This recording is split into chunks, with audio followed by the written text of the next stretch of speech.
Hari libur nasional bertepatan Hari Raya Waisak tahun 2022 dimanfaatkan sejumlah warga untuk wisata keliling kota dengan naik LRT.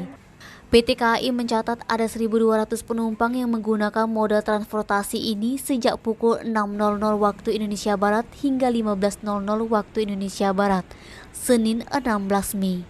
Kepala Stasiun LRT DJKA Saipul mengatakan, penumpang mulai dari anak-anak, remaja, dan orang dewasa.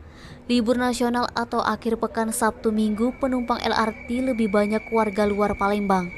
Saipul menjelaskan sejumlah penumpang pada hari normal Senin sampai Jumat di stasiun LRT DJKA tercatat ratusan hingga 1.000 penumpang.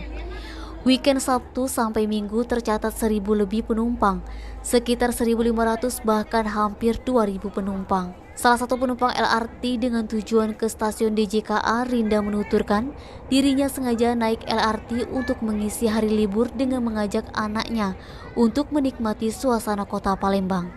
Naba, Sumeko TV melaporkan.